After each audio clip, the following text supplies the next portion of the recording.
Top of the morning, D-Dub 2.0, back with another video that I think can help a lot of people out there, man. A lot of people. You know, fortunate for me, I grew up in a family where my great-grandmother, man, she had all the sense in the world. All the sense in the world. She taught us a lot of stuff. Some paid attention, some didn't. I paid attention. And when it came to finances, and my grandmama, she was educated on that.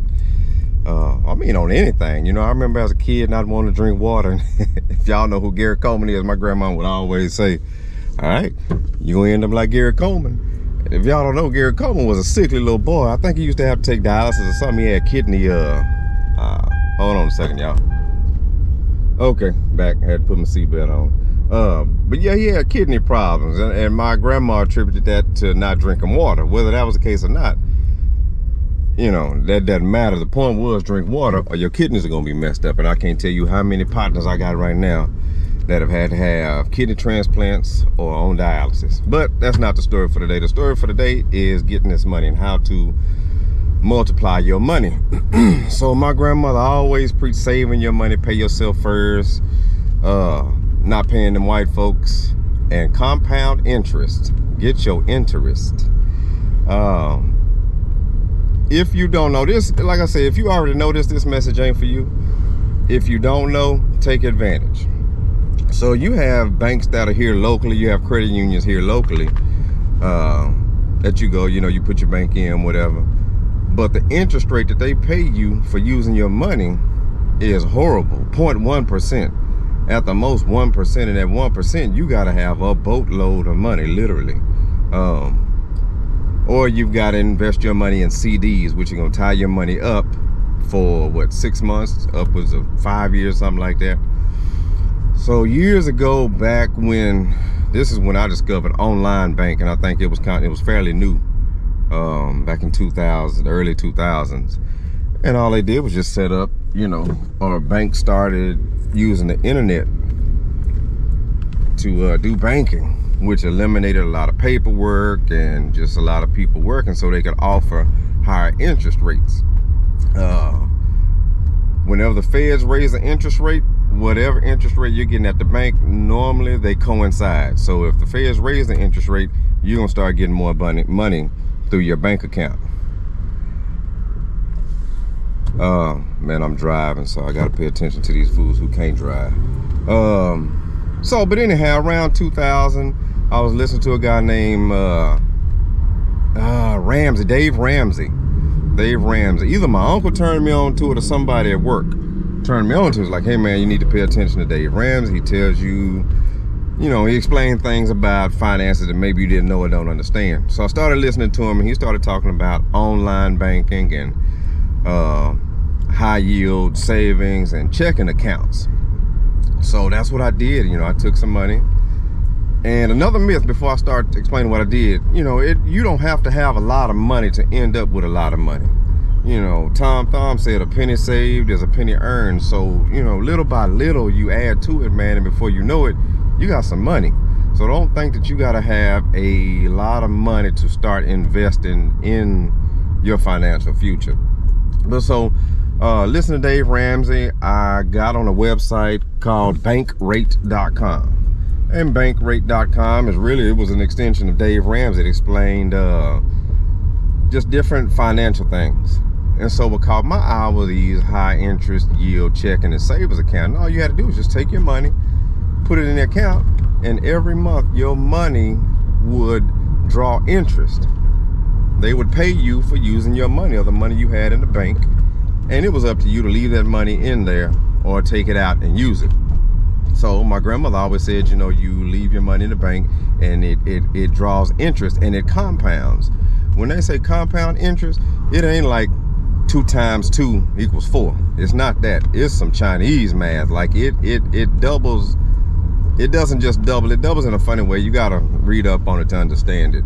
But you end up making a lot more money than you put in.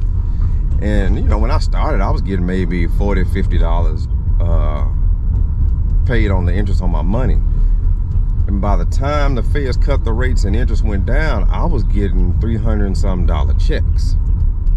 every month. They would just deposit the money in my account, and I didn't touch it. Well, that money on top of the money that I had in the bank was gaining interest, was compounded daily, monthly. You get more money. So you know, I started doing more research, and I found other ways to make even more money. So let's say you get paid and you put, let's say, 50% in this high yield savings account. My advice to you would be to go out and get you a credit card that doesn't charge you a yearly fee, one that gives you bonus or rewards points. Take your money, put all your money in that high yield savings and checking account. Use your credit cards to pay your bills and things that you need to pay here, you know, on the outside, or just in the world, excuse me, and just things that you pay normally, daily, monthly. Use your credit card to pay that, because you're gonna spend that money anyhow, right? But meanwhile, all your money is drawing interest in this high yield checking or savings account. At the end of the month, you pay that credit card bill off. And I'm sure you've all heard that say, you know, never carry a balance if you don't have to on your credit cards. So at the end of the month, the money that you would have spent anyway, you take that money and you pay that credit card off. You've done two things. You've earned a lot more money than you would have by putting, let's just say, 10 or 20 or 30% of your monthly earnings in the bank. Now you're earning interest on all your money. And this is for people, even if you have a 401. Because even when I had a 401k, I was still putting money aside in a high yield interest account and putting money just in my local bank. But anyhow, so at the end of the month, you pay that credit card bill off with the money that has drawn interest. You did two things. You earned money with your money, and you are creating a credit history. You're improving your credit with every month that you use that credit card to pay your bills.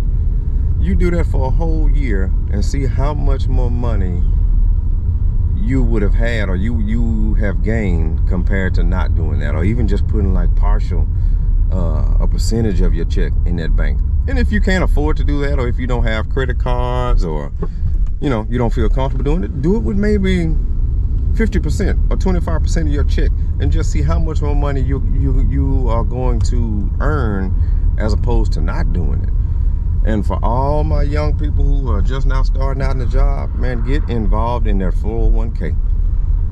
I don't care if you don't plan on staying, you know, 10, 20 years at this job. Get involved in their 401k. And when you leave, if you want to, take that money out. Whatever they gave you, they gave you. You're not going to miss that money. But what you put in there and what your money earned you, that's your money. You know, it's like you getting a check from a job and you getting a check from yourself in the bank. So get involved in that 401. Get on bankrate.com. Start educating yourself about finances. Don't wait on somebody else to tell you what to do or how to do it. You can get on there and learn yourself. I'm like my mama. You learn them rap lyrics. Get on there and learn something that's gonna benefit you. But yeah, man, that's just a gem I was thinking about sharing, because a lot of people do know how to manage money. But there's a lot of people who don't understand how money works and how to save money. Another thing, bigger than anything, is discipline. If you don't have discipline, shit, to hell with money. I'm just talking about in general in life. Man, you have to have discipline in everything you do. You know, I don't care what it is, eating, going out, relationships, whatever you think about, it all starts with discipline. So if you have, you know, you can form a good discipline about yourself, oh man, ain't no, they can't stop you. Nobody can stop you. So hopefully this video helped out somebody. You know, somebody's paying attention. If not,